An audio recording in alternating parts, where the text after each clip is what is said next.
Ho ho ho! Merry Christmas! Genuine Santa here, again continuing with Bhagavad-Gita. Please go through this knowledge with me, giving your full attention, and I assure you, giving 100% guarantee that all your wishes will come true.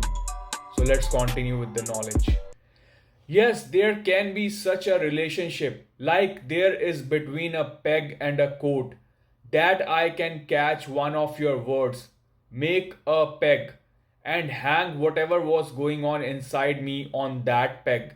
That's all there is to it. This occasion will come up again and again in this discussion of Arjuna and Krishna. So I wanted to tell it to you properly.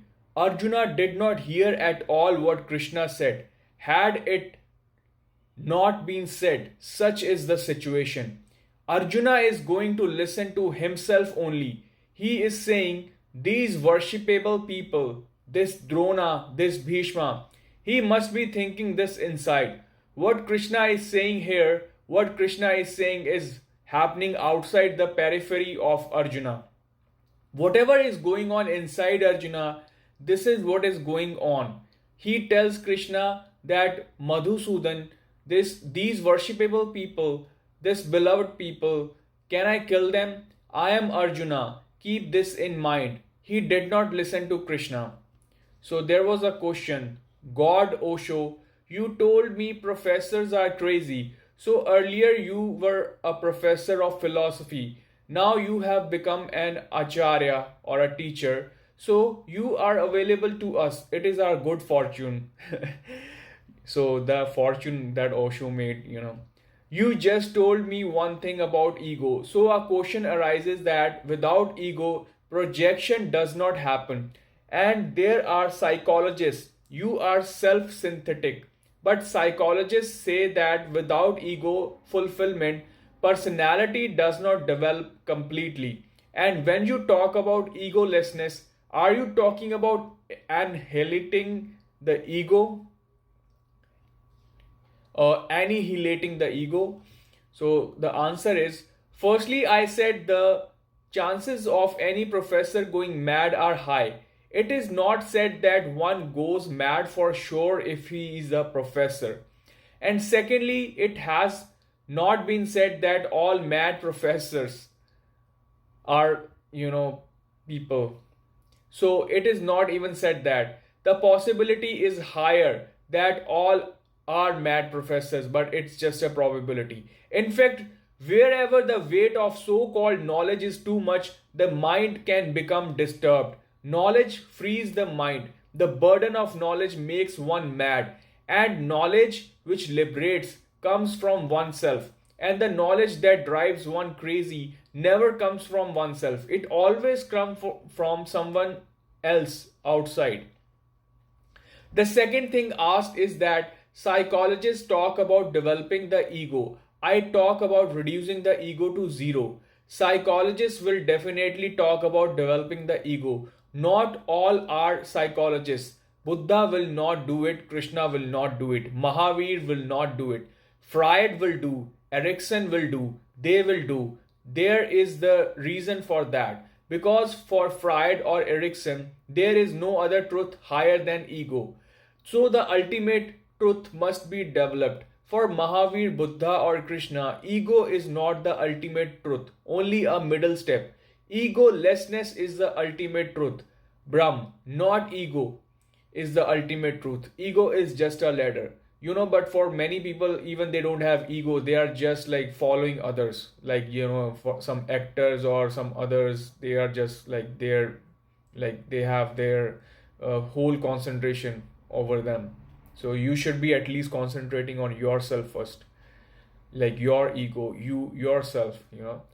That's why Buddha or Mahavir or Krishna would say, develop the ego as well as dissolve it. Climb the ladder and leave the ladder. Come on it, go on it too.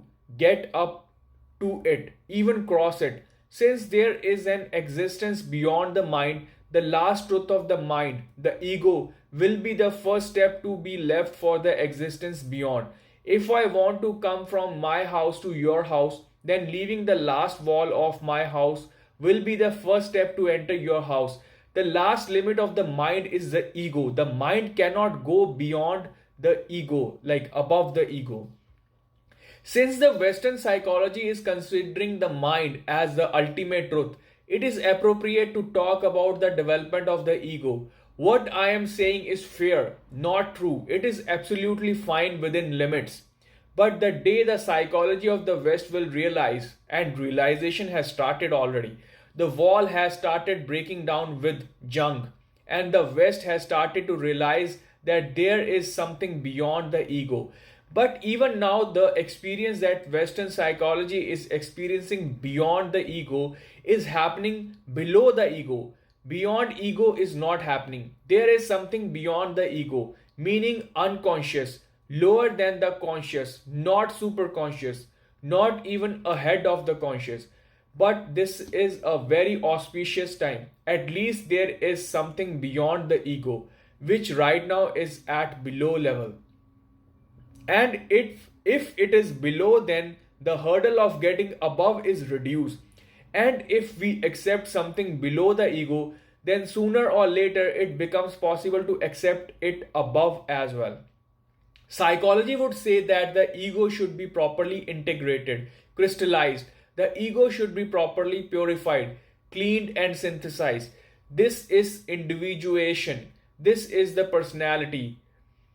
Krishna will not say. Krishna will say there is one more step ahead of ego. The synthesized, concentrated ego must someday be surrendered. That is the last step from the ego, but that is the first step towards Brahm. Certainly, if the drop loses itself in the ocean, it can become the ocean. And if the ego loses itself in the ocean, then it can become Brahm one day. But before it can be lost, it must be there. Even a drop must be there. If there is no drop but only steam, it is difficult to get lost in the ocean. If a drop of steam is flying, we will first say to it, become a drop. Then when it becomes a drop, we will say, go, jump into the ocean. Because steam cannot jump directly into the ocean. No matter how many measures are taken, it will fly towards the sky. It cannot jump into the ocean. Only the drop can jump. So the psychology of the West is limited to making drops. Krishna's psychology is to making the oceans, meaning the unlimited. But one will have to go through the psychology of the West. Those who are still weak will have to pass through Freud and Jung. Only then they can reach Krishna.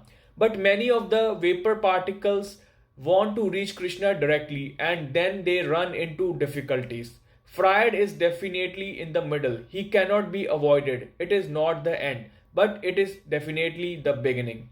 As also with me, I first was always, after West, and then I again came to my own country, like with Krishna and Bhagavad-Gita. So I have the same situation. So Krishna's psychology is the ultimate psychology, the supreme. Wherever the mind ends, there he is. He is at the last barrier. And Freud and Adler are discussing the first boundary of the mind. If you keep this in mind, there will be no difficulty. I would also say synthesize your ego so that you can dedicate one day, because only the dedicated can do what is synthetic. One who has 25 fragments of his ego, who is schizophrenic, within whom there is not even one eye, there are many eyes. How will he go to surrender? One will surrender to I, the other will say, let it be, return back. We are like this right now. All the discoveries of psychology say that we are polypsychic. There is not even one eye within us. There are many eyes, different eyes. One night, one eye says that I will wake up at 5 in the morning and swears. At 5 in the morning, the second eye says, it is very cold, leave it. What are you talking about? I will see tomorrow then. He turns over and sleeps. Third, at 7 in the morning, the eye says that it was a very big mistake. It was decided in the evening. Why change it at 5 in the morning? That person repents greatly. You were the same person at 5 o'clock. So who told you in the morning to go to sleep? Someone is speaking within you. No one is speaking outside. And when you went to sleep,